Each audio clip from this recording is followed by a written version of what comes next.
तो आइए सुनते हैं मुंशी प्रेमचंद की कहानियों का संग्रह मानसरोवर भाग 6 की और एक कहानी जिसका नाम है त्यागी का प्रेम। लाला गोपीनाथ को युवावस्था में ही दर्शन से प्रेम हो गया था। अभी वह इंटरमीडिएट क्लास में थे कि मिल और वर्कले के वैज्ञानिक विचार उनको कंठस्थ हो गए थे। उन्हें किसी प्रकार के विनोद प्रमोद से रुचि न थी।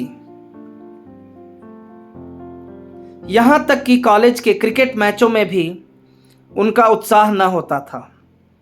हास परिहास से कोसों भागते और उनसे प्रेम की चर्चा करना तो मानो बच्चे को जूजू से डराना था। प्रातःकाल घर से निकल जाते और शहर से बाहर किसी सघन वृक्ष की छांव में बैठकर दर्शन का अध्ययन करने में निरत हो जाते। काव्य अलंकार उपन्यास सभी को त्याज्य समझते थे। शायद ही अपने जीवन में उन्होंने कोई किस्से कहानी की किताब पढ़ी हो। इसे केवल समय का दुरुपयोग ही नहीं वरन मन और बुद्धि विकास के लिए घातक ख्याल करते थे। इसके साथ ही वह उत्साहहीन न थे। सेवा समितियों में बड़े उत्साह से भाग लेते। स्वदेश वासियों की सेवा के किसी अवसर को हाथ से न जाने देते। बहुधा मोहल्ले के छोटे छोटे दुकानदारों की दुकान पर जा बैठते और उनके घाटे टोटे मंदे तेजे की राम कहानी सुनते। सैनह सैनह कालत से उन्हें घृणा हो गई। उन्हें अब अगर किसी विषय में प्रेम था तो वह दर्शन था। कॉलेज की बहुविषयक शिक्षा उनके दर्शानुराग में बाधक होती। अतएव उन्होंने कॉलेज छोड़ दिया और एकाग्रचित्त होकर विज्ञानोपार्जन करने लगे। किंतु दर्शन अनुराग के साथ ही साथ उनका देशानुराग भी बढ़ता गया और कॉलेज छोड़ने के थोड़े ही दिनों पश्चात वह अनिवार्यतः जाति सेवकों के दल में सम्मिलित हो गए। दर्शन में भ्रम था, अविश्वास था, अंधकार था। जाति सेवा में सम्मान था, यश था और दोनों की सदिच्छाएं थी। उनका वह सदनुराग जो वर्षों से वैज्ञानिक वादों के नीचे दबा हुआ था, वायु के प्रचंड वेग के साथ निकल पड़ा। नगर के सार्वजनिक क्षेत्र में कूद पड़े। देखा तो मैदान खाली था। जिधर आंख उठाते सन्नाटा दिखाई देता। ध्वजाधारियों की कमी न थी, पर सच्चे हृदय कहीं नजर न आते थे। चारों ओर से उनकी खींच होने लगी। किसी संस्था के मंत्री बने, किसी के प्रधान, किसी के कुछ, किसी के कुछ। इसके आवेश में दर्शानुराग भी विदा हुआ। पिंजरे में गाने वाली चिड़िया विस्तृत पर्वत राशियों में आकर अपना राग भूल गई। अब भी वह समय निकालकर दर्शन ग्रंथों के पन्ने उलट पलट किया करते थे, पर विचार और अनुशीलन का अवकाश कहाँ। नित्य मन में यह संग्राम होता रहता कि किधर जाऊं, उधर या इधर। विज्ञान अपनी ओर खींचता, देश अपनी ओर खींचता। एक दिन वह इसी उलझन में नदी के तट पर बैठे हुए थे। जलधारा तट के दृश्यों और वायु के प्रतिकूल झोंकों की परवाह न करते हुए बड़े बेग के साथ अपने लक्ष्य की ओर बढ़ी चली जाती थी। पर लाला गोपीनाथ का ध्यान इस तरफ न था। वह अपने स्मृति भंडार से किसी ऐसे तत्वज्ञानी पुरुष को खोज निकालना चाहते थे जिसने जाति सेवा के साथ विज्ञान सागर में गोते लगाए हों।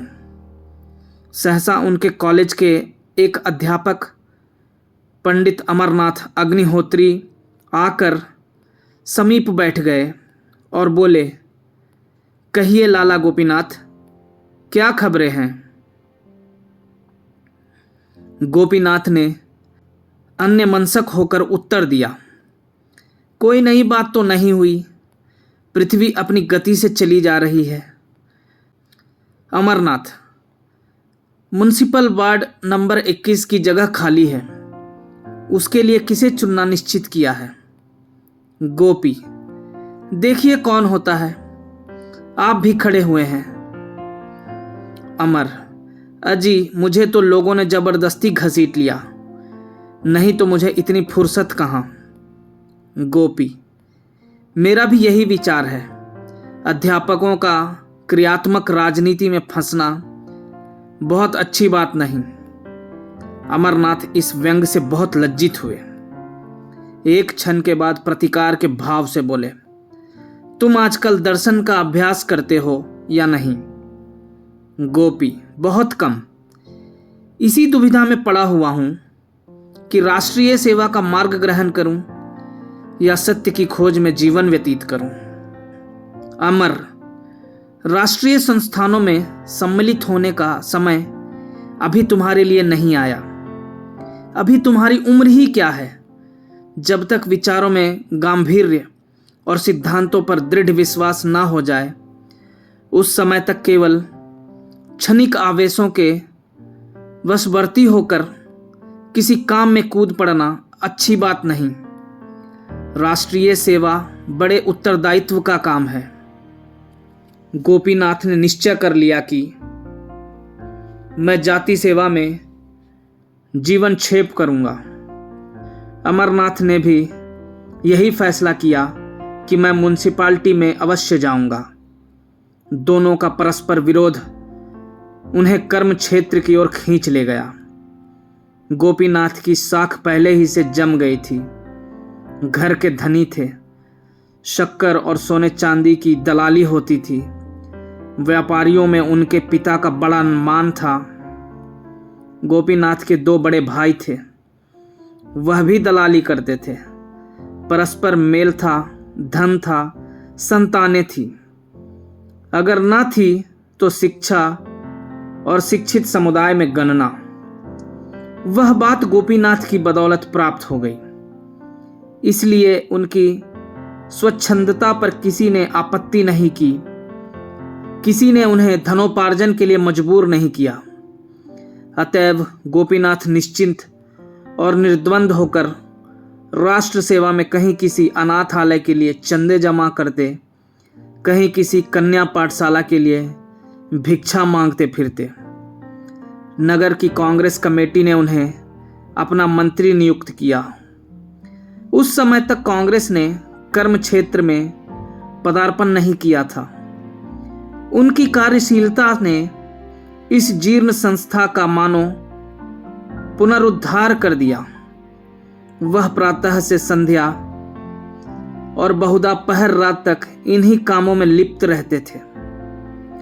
चंदे का रजिस्टर हाथ में लिए उन्हें नित्य प्रति सांझ सवेरे अमीरों और रईसों के द्वार पर खड़े देखना एक साधारण दृश्य था। धीरे धीरे कितने ही युवक उनके भक्त हो गए। लोग कहते, कितना निस्वार्थ, कितना आदर्शवादी, त्यागी जाति सेवक है।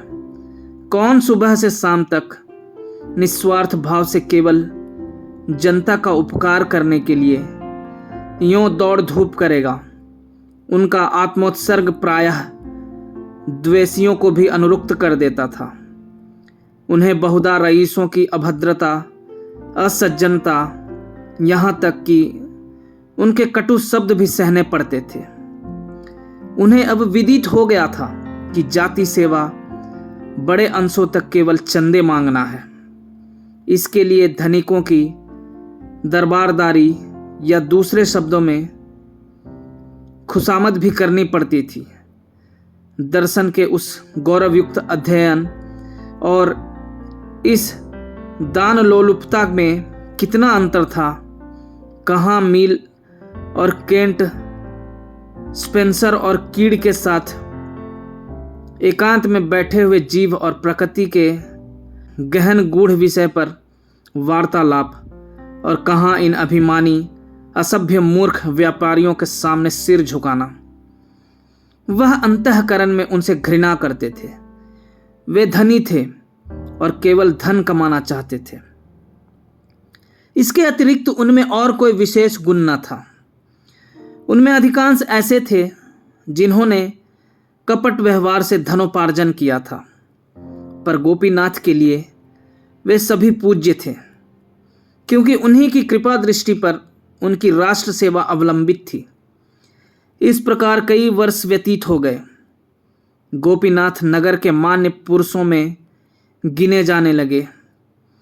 वह दीन जनों के आधार और दुखियारों के मददगार थे। अब वह बहुत कुछ निर्भीक हो गए थे और कभी कभी रईसों को भी कुमार्ग पर चलते देखकर फटकार दिया करते थे। उनकी तीव्र आलोचना भी अब चंदे जमा करने में उनकी सहायक हो जाती थी। अभी तक उनका विवाह न हुआ था। वह पहले ही से ब्रह्मचर्य व्रत धारण कर चुके थे। विवाह करने से साफ इनकार किया, मगर जब पिता और अन्य बंधुजनों ने बहुत आग्रह किया और उन्होंने स्वयं कई विज्ञान ग्रंथों में देखा कि इंद्रिय दमन स्वास्थ्य के लिए हानिकारक है, तो असमंजस में पड़े। कई हफ्ते सोचते हो गए और वह मन में कोई बात पक्की ना कर सके। स्वार्थ और परमार्थ में संघर्ष हो रहा था। विवाह का अर्थ था अपनी उदारता की हत्या करना, अपने विस्तृत हृदय को संकुचित करना, न कि राष्ट्र के लिए जीना।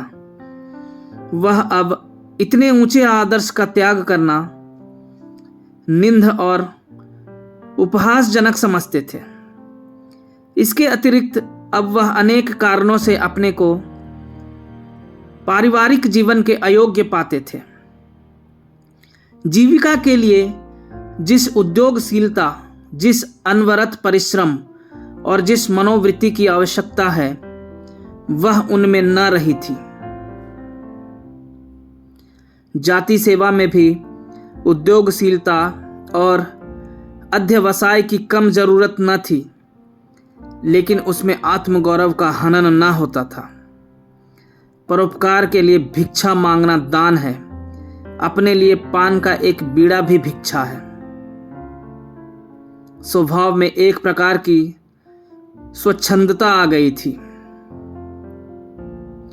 इन त्रुटियों पर पर्दा डालने के लिए जाति सेवा का बहाना बहुत अच्छा था। एक दिन वह सैर करने जा रहे थे कि रास्ते में अध्यापक अमरनाथ से मुलाकात हो गई। यह महाशय अब म्युनिसिपल बोर्ड के मंत्री हो गए थे और आजकल इस दुविधा में पड़े हुए थे कि शहर में मादक वस्तुओं के बेचने का ठेका लूं या न लूं। लाभ बहुत था, पर बदनामी भी कम न थी। अभी तक कुछ निश्चय ना कर सके थे।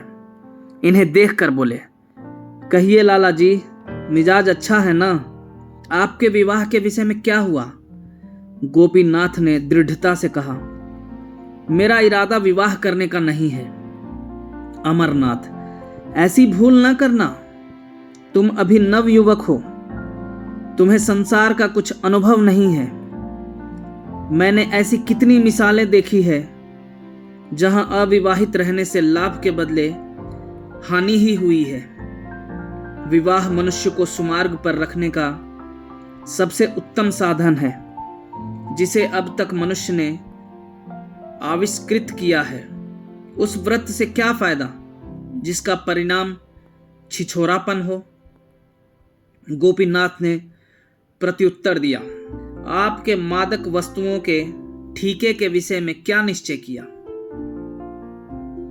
अमर, अभी तक कुछ नहीं। जी ही चकता है, कुछ न कुछ बदनामी तो होगी ही।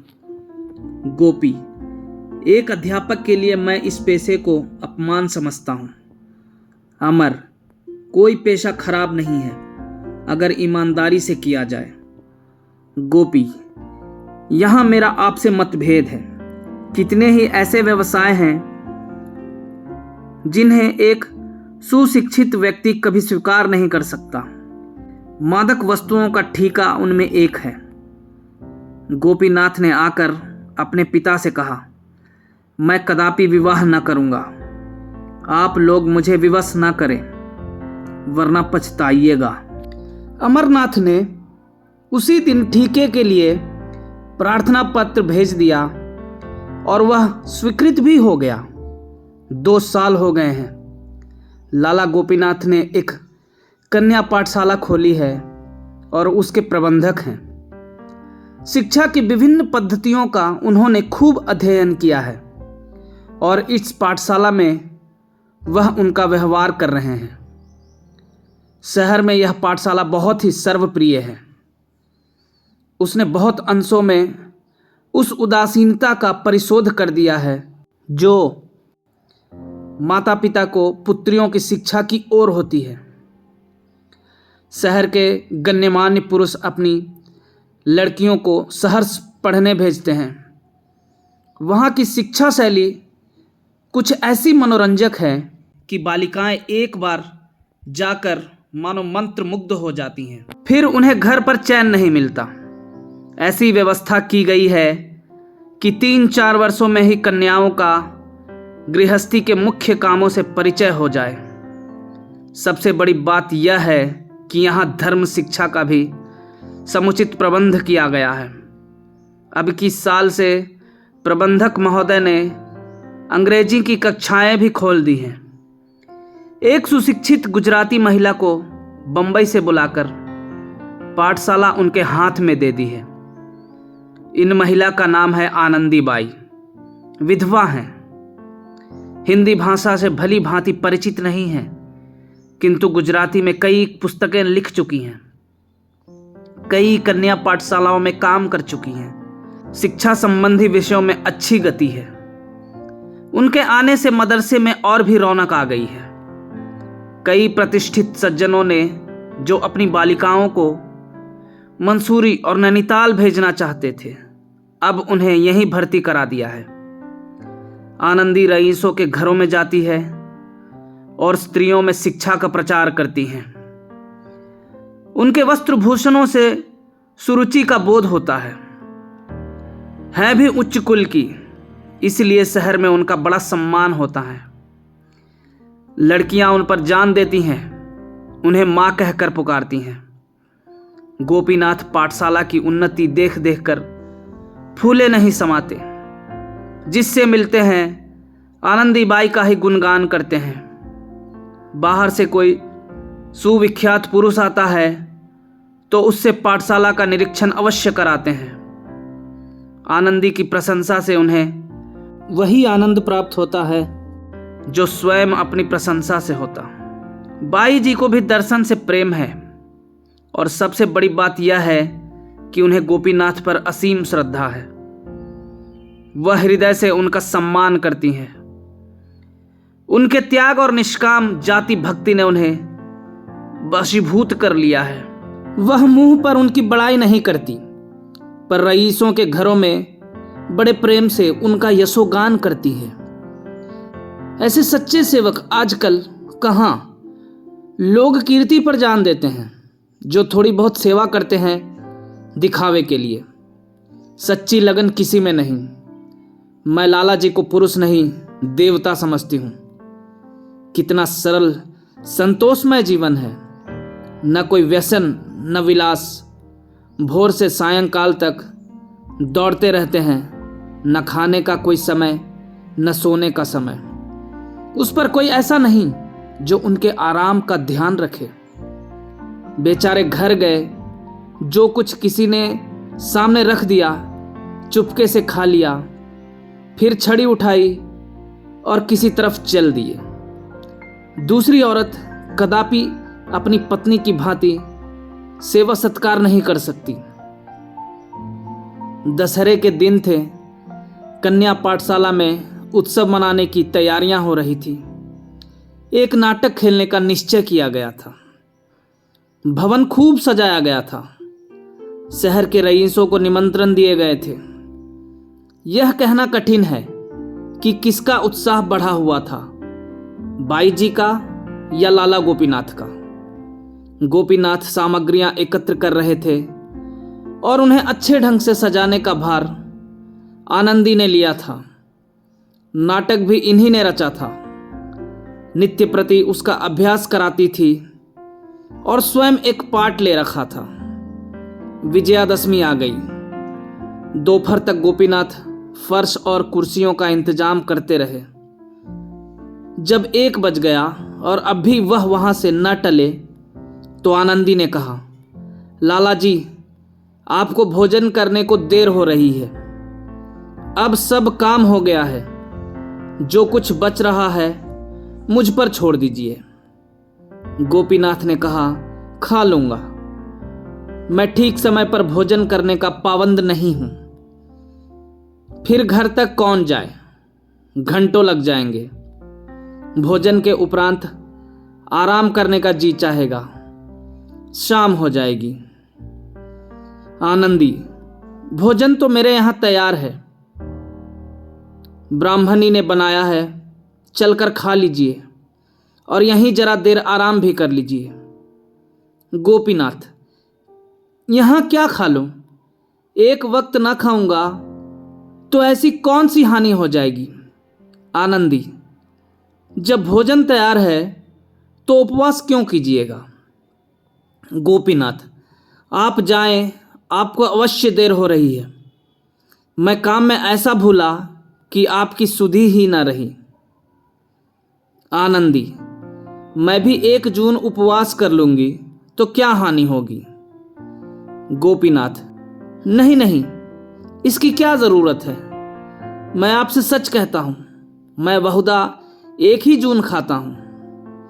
आनंदी, अच्छा, मैं आपके इनकार का माने समझ गई।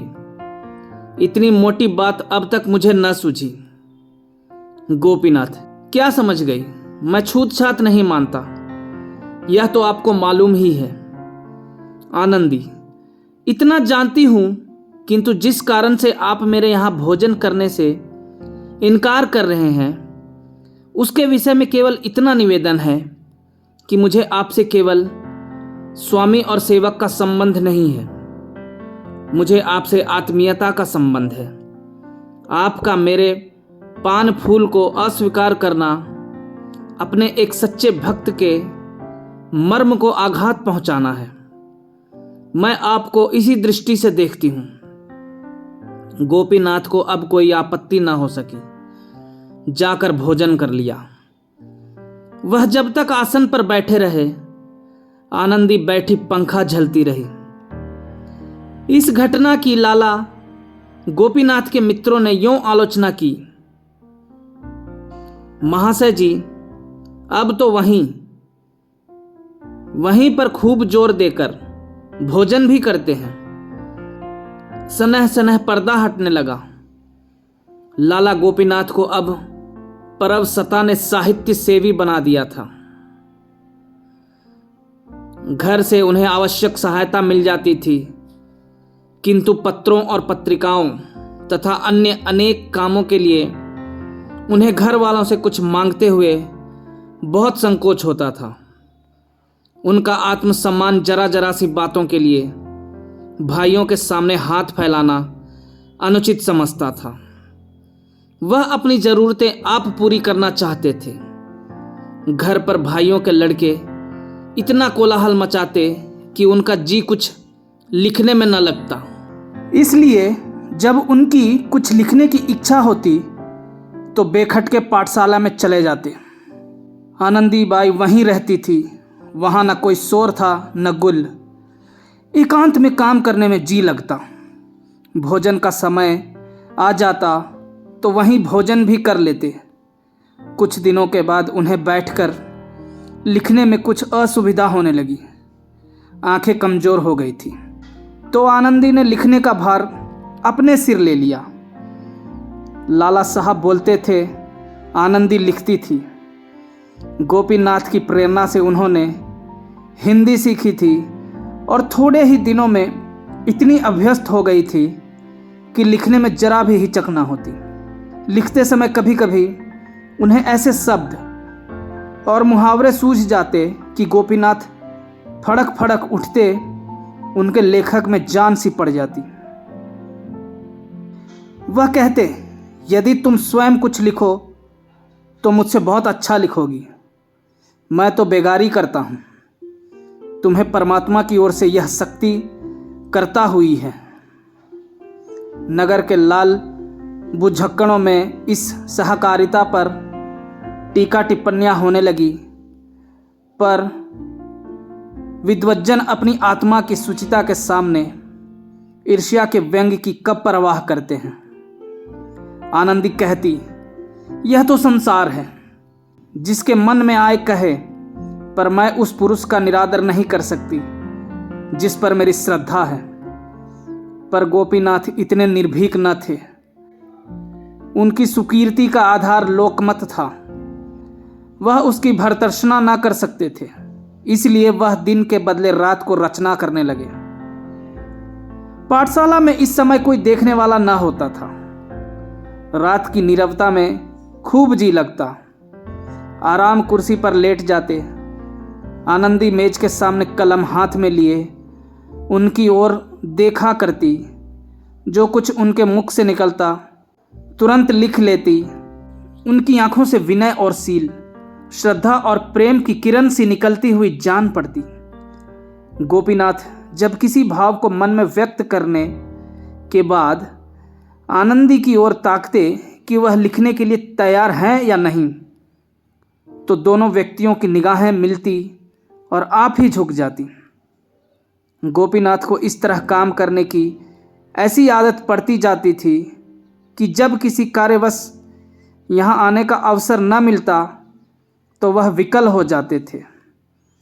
आनंदी से मिलने के पहले गोपीनाथ को स्त्रियों का कुछ जो ज्ञान था वह केवल पुस्तकों पर अवलंबित था।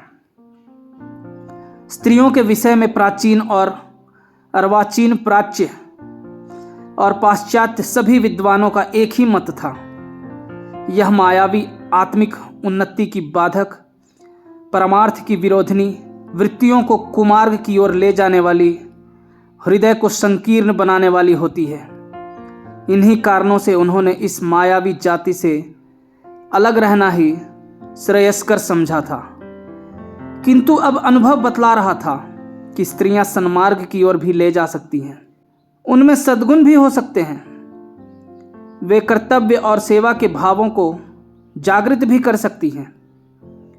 तब उनके मन में प्रश्न उठता कि यदि आनंदी से मेरा विवाह होता तो मुझे क्या आपत्ति हो सकती थी। उसके साथ तो मेरा जीवन बड़े आनंद से कट जाता। एक दिन वह आनंदी के यहाँ गए तो सिर में दर्द हो रहा था। कुछ लिखने की इच्छा न हुई।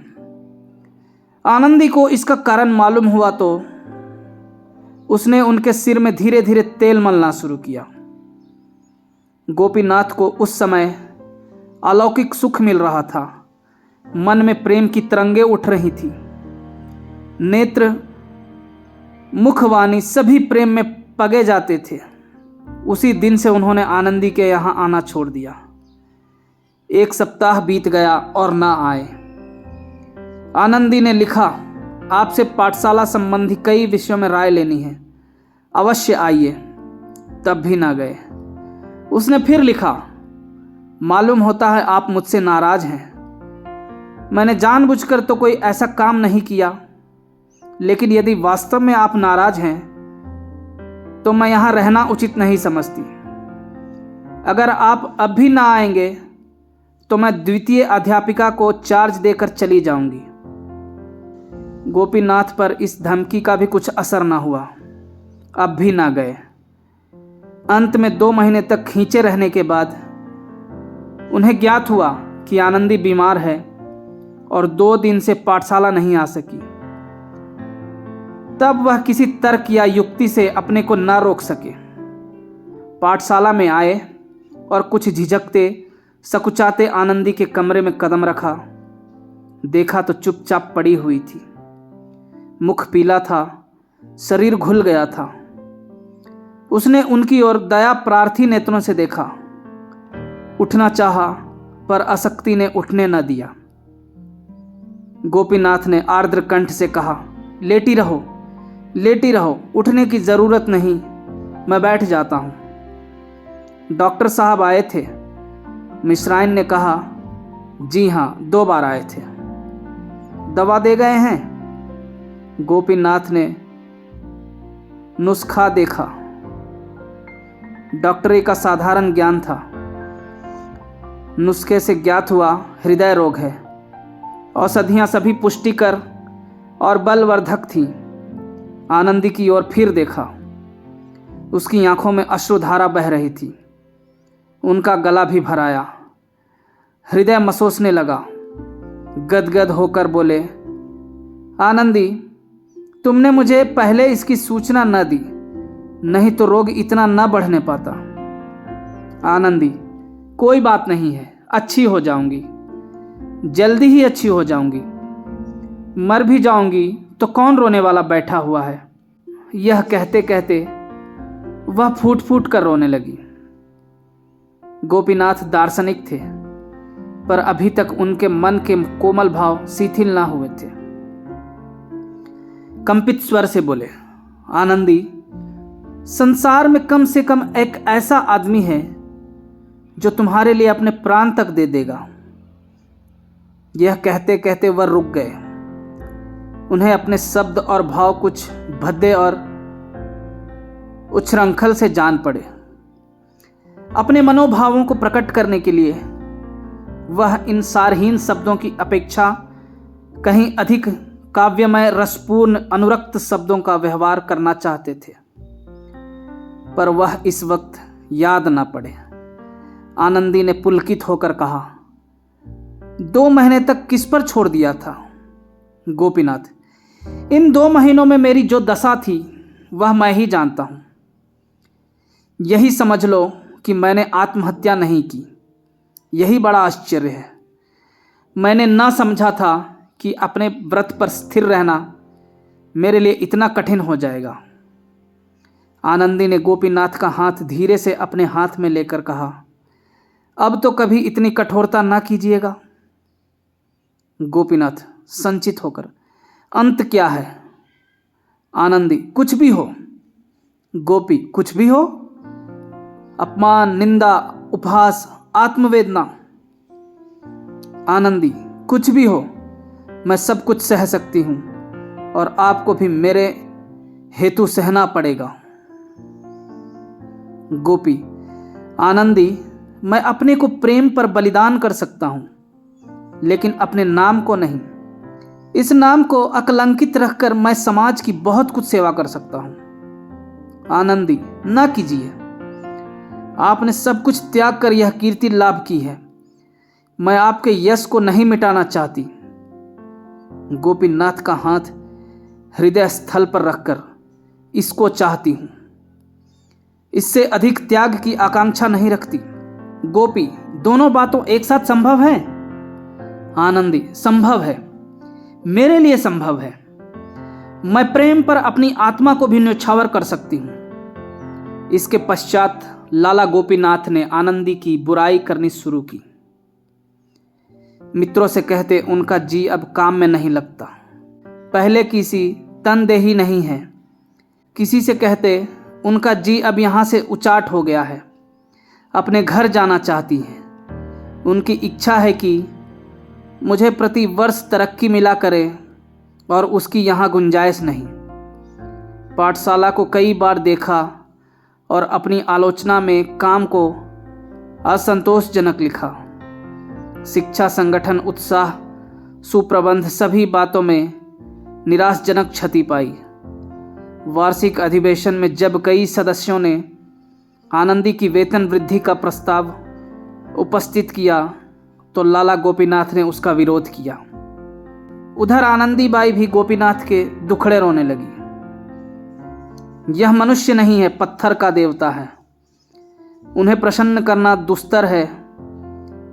अच्छा ही हुआ कि उन्होंने विवाह नहीं किया, नहीं तो दुखिया इनके नखरे उठाते उठाते सिधार जाती। कहाँ तक कोई सफाई और सुप्रबंध पर ध्यान दे। दीवार पर एक धब्बा भी पड़ गया, किसी कोने खुतरे में एक जाला भी लग गया, बरामदों में कागज का एक टुकड़ा भी पड़ा मिल गया तो आपके दीवार बदल जाते हैं। 2 साल मैंने ज्यों त्यों करके निभाा, लेकिन देखती हूं तो लाला साहब की निगाह दिनों दिन कड़ी होती जाती है। ऐसी दशा में मैं यहां अधिक नहीं ठहर सकती। मेरे लिए नौकरी में कल्याण नहीं है। जब जी चाहेगा उठ खड़ी होंगी। यहाँ आप लोगों से मेल मोहब्बत हो गई है, कन्याओं से ऐसा प्यार हो गया है कि छोड़कर जाने को जी नहीं चाहता। आश्चर्य था कि और किसी को पाठशाला की दशा में अवनति ना दिखती थी, वरन हालत पहले से अच्छी थी। एक दिन पंडित अमरनाथ की लाला जी से भेंट हो गई। उन्होंने पूछा, कहिए पाठशाला खूब चल रही है ना? गोपी, कुछ न पूछिए, दिनों दिन दशा गिरती जाती है। अमर, आनंदी बाई की ओर से ढील है क्या? गोपी, जी हाँ, सरासर। अब काम करने में उनका जी नहीं लगता। बैठी हुई योग और ज्ञान के ग्रंथ पढ़ा करती हैं। कुछ कहता हूँ तो कहती है, मैं अब इससे और अधिक कुछ नहीं कर सकती। कुछ परलोक की भी चिंता करूं कि 24 घंटे पेट के धंधों में ही लगी रहूं। पेट के लिए 5 घंटे बहुत हैं। पहले कुछ दिनों तक 12 घंटे करती, पर वह दशा स्थायी नहीं रह सकती थी। यहां आकर मैंने स्वास्थ्य खो दिया। एक बार कठिन रोगग्रस्त हो गई। क्या कमेटी ने मेरे दवा दर्पण का खर्चा दे दिया? कोई बात पूछने भी आया? फिर अपनी जान क्यों दूं? सुना है घरों में मेरी बदगोई भी किया करती है। अमरनाथ मार्मिक भाव से बोले, ये बातें मुझे पहले ही मालूम थी। 2 साल और गुजर गए। रात का समय था। कन्या पाठशाला के ऊपर वाले कमरे में लाला गोपीनाथ मेज के सामने कुर्सी पर बैठे हुए थे। सामने आनंदी कोच पर लेटी हुई थी। मुख बहुत म्लान हो रहा था। कई मिनट तक दोनों विचार में मग्न थे। अंत में गोपीनाथ बोले, मैंने पहले ही महीने में तुमसे कहा था कि मथुरा चली जाओ। आनंदी, वहां 10 महीने क्यों कर रहती? मेरे पास इतने रुपए कहाँ थे? और न तुम्ही ने कोई प्रबंध करने का आश्वासन दिया। मैंने सोचा 3-4 महीने यहां और रहूं, तब तक किफ़ायत करके कुछ बचा लूंगी। तुम्हारी किताब से भी कुछ मिल जाएंगे, तब मथुरा चली जाऊंगी। मगर यह क्या मालूम था कि बीमारी भी इसी अवसर की ताक में बैठी हुई है। मेरी दशा 2-4 दिन के लिए भी संभली और मैं चली। इस दशा में तो मेरे लिए यात्रा करना असंभव है। गोपी, मुझे भय है कि कहीं बीमारी तूल न खींचे। संग्रहणी असाध्य रोग है। महीने 2 महीने यहां और रहने पड़ गए तो बात खुल जाएगी। आनंदी चिढ़कर, खुल जाएगी, खुल जाए, अब इससे कहां तक डरूं? गोपी, मैं भी न डरता अगर मेरे कारण नगर की कई संस्थाओं का जीवन संकट में न पड़ जाता। इसलिए मैं बदनामी से डरता हूं। समाज के यह बंधन नीरे पाखंड है। मैं उन्हें संपूर्णतः अन्याय समझता हूं। इस विषय में तुम मेरे विचारों को भली भांति जानती हो, पर करूं क्या? दुर्भाग्यवश मैंने जाति सेवा का भार अपने ऊपर ले लिया है, और उसी का फल है कि आज मुझे अपने माने हुए सिद्धांतों को तोड़ना पड़ रहा है, और जो वस्तु मुझे प्राणों से भी प्रिय है उसे यूं निर्वासित करना पड़ रहा है। किंतु आनंदी की दशा संभलने की जगह दिनों दिन गिरती ही गई। कमजोरी से उठना बैठना कठिन हो गया था। किसी वैद्य या डॉक्टर को उसकी अवस्था न दिखाई जाती थी। गोपीनाथ दवाएं लाते थे, आनंदी उनका सेवन करती थी और दिन दिन निर्बल होती जाती थी। पाठशाला से उसने छुट्टी ले ली थी। किसी से मिलती जुलती भी ना थी। बार बार चेष्टा करती कि मथुरा चली जाऊं, किंतु एक अनजान नगर में अकेले कैसे रहूंगी, ना कोई आगे ना पीछे, कोई एक घूंट पानी देने वाला भी नहीं। यह सब सोचकर उसकी हिम्मत टूट जाती थी। इसी सोच विचार और हैस बैस में 2 महीने और गुजर गए। अंत में विवश होकर आनंदी ने निश्चय किया कि अब चाहे जो कुछ सिर पर बीते, यहां से चल ही दूं। अगर सफर में मर भी जाऊंगी तो क्या चिंता है, उनकी बदनामी तो ना होगी, उनके यश को कलंक तो ना लगेगा, मेरे पीछे ताने तो ना सुनने पड़ेंगे। सफर की तैयारियां करने लगी। रात को जाने का मुहूर्त था कि सहसा संध्या काल से ही प्रसव पीड़ा होने लगी और 11 बजते बजते एक नन्हा सा दुर्बल सतवासा बालक प्रसव हुआ। बच्चे के होने की आवाज सुनते ही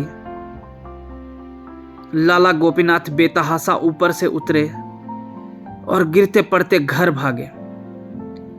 आनंदी ने इस भेद को अंत तक छिपाए रखा। अपनी दारुण प्रसव पीड़ा का हाल किसी से ना कहा, दाई को भी सूचना ना दी।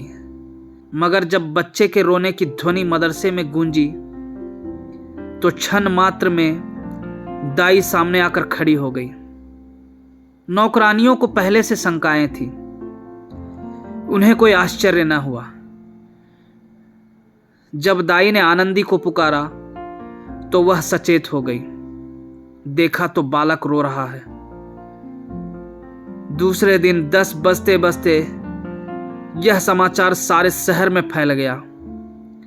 घर घर चर्चा होने लगी। कोई आश्चर्य करता था, कोई घृणा करता, कोई हंसी उड़ाता था। लाला गोपीनाथ के छिद्रान्वेषियों की संख्या कम न थी। पंडित अमरनाथ उनके मुखिया थे। उन लोगों ने लाला जी की निंदा करनी शुरू की। जहां देखिए वहीं 2-4 सज्जन बैठे गोपनीय भाव से इसी घटना की आलोचना करते नजर आते थे। कोई कहता था इस स्त्री के लक्षण पहले ही से विदित हो रहे थे। अधिकांश आदमियों की राय में गोपीनाथ ने यह बुरा किया। यदि ऐसा ही प्रेम ने जोर मारा था तो उन्हें निडर होकर विवाह कर लेना चाहिए था। यह काम गोपीनाथ का है, इसमें किसी को भ्रम न था। केवल कुशल समाचार पूछने के बहाने से लोग उनके घर जाते और 2-4 अनुयोक्तियां सुनाकर चले आते थे। इसके विरुद्ध आनंदी पर लोगों को दया आती थी। पर लाला जी के ऐसे भक्त भी थे जो लाला जी के माथे यह कलंक मढ़ना पाप समझते थे। गोपीनाथ ने स्वयं मौन धारण कर लिया था। सबकी भली बुरी बातें सुनते थे पर मुंह न खोलते थे। इतनी हिम्मत ना थी कि सबसे मिलना छोड़ दे। प्रश्न था अब क्या हो। आनंदी बाई के विषय में तो जनता ने फैसला कर दिया। बहस यह था कि गोपीनाथ के साथ क्या व्यवहार किया जाए। कोई कहता था उन्होंने जो कुकर्म किया है उसका फल भोगे, आनंदी बाई को नियमित रूप से घर में रखे।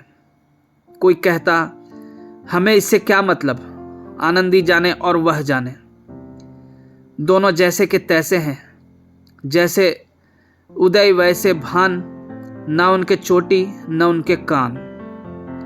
लेकिन इन महाशय को पाठशाला के अंदर अब कदम न रखने देना चाहिए। जनता के फैसले साक्षी नहीं खोजते, अनुमान ही उनके लिए सबसे बड़ी गवाही है। लेकिन पंडित अमरनाथ और उनकी गोष्ठी के लोग गोपीनाथ को इतने सस्ते न छोड़ना चाहते थे। उन्हें गोपीनाथ से पुराना द्वेष था। यह कल का लौंडा दर्शन की 2-4 पुस्तकें उलट पुलट कर, राजनीति में कुछ सुदबुद करके लीडर बना हुआ, बिचरे सुनहरी ऐनक लगाए, रेशमी चादर गले में डाले, यों गर्व से ताके मानो सत्य और प्रेम का पुतला है।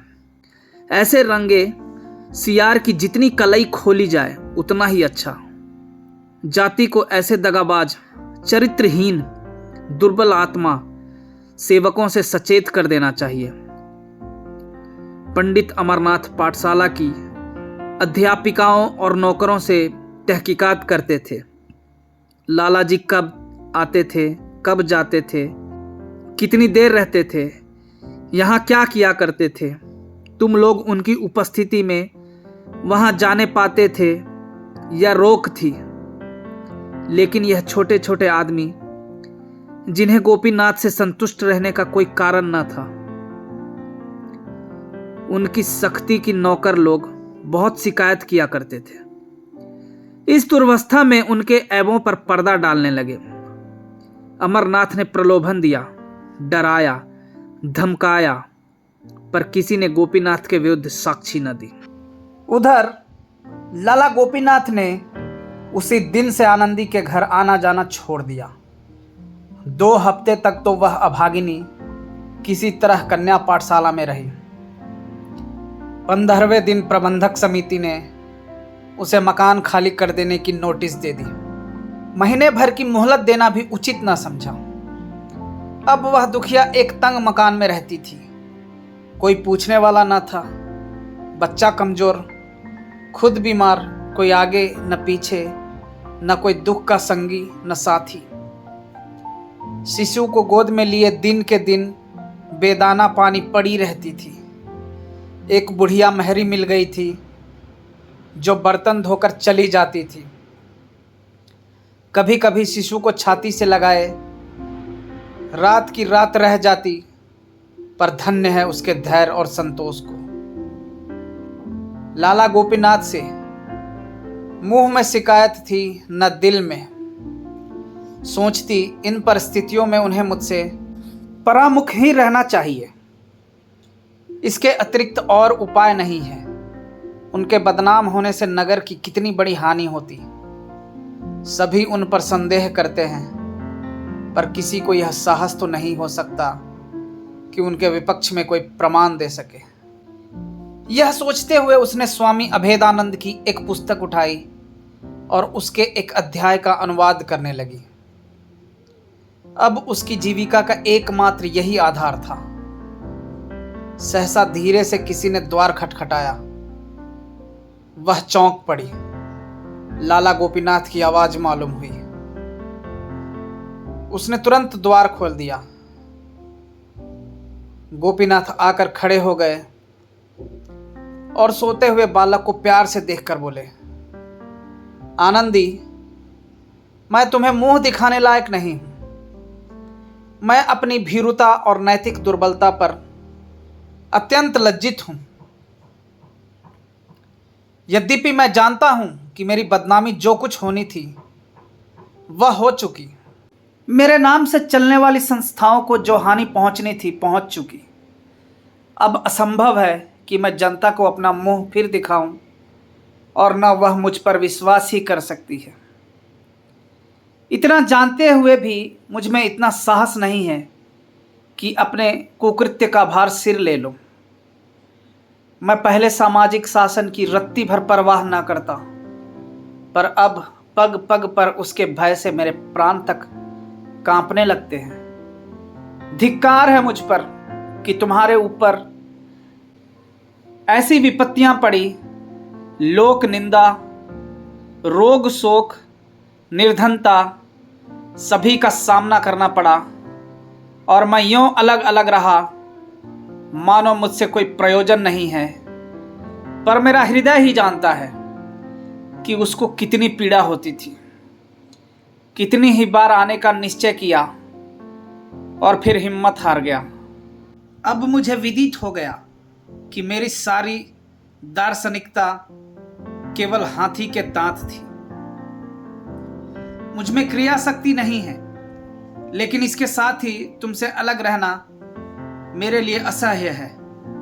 तुमसे दूर रहकर मैं जिंदा नहीं रह सकता। प्यारे बच्चे को देखने के लिए मैं कितनी ही बार लालायित हो गया हूं, पर यह आशा कैसे करूं कि मेरी चरित्रहीनता का ऐसा प्रत्यक्ष प्रमाण पाने के बाद तुम्हें मुझसे घृणा ना हो गई होगी। आनंदी, स्वामी, आपके मन में ऐसी बातों का आना मुझ पर घोर अन्याय है। मैं ऐसी बुद्धिहीन नहीं हूं कि केवल अपने स्वार्थ के लिए आपको कलंकित करूं। मैं आपको अपना इष्ट देव समझती हूं और सदैव समझूंगी। मैं भी अब आपके वियोग दुख को नहीं सह सकती। कभी कभी आपके दर्शन पाती रहूं, यही जीवन की सबसे बड़ी अभिलाषा है। इस घटना को 15 वर्ष बीत गए हैं। लाला गोपीनाथ नित्य 12 बजे रात को आनंदी के साथ बैठे हुए नजर आते हैं। वह नाम पर मरते हैं, आनंदी प्रेम पर। बदनाम दोनों हैं, लेकिन आनंदी के साथ लोगों की सहानुभूति है। गोपीनाथ सबकी निगाह से गिर गए हैं। हाँ, उनके कुछ आत्मीयगण इस घटना को केवल मानवीय समझकर अब भी उनका सम्मान करते हैं, किंतु जनता इतनी सहिष्णु नहीं है। धन्यवाद।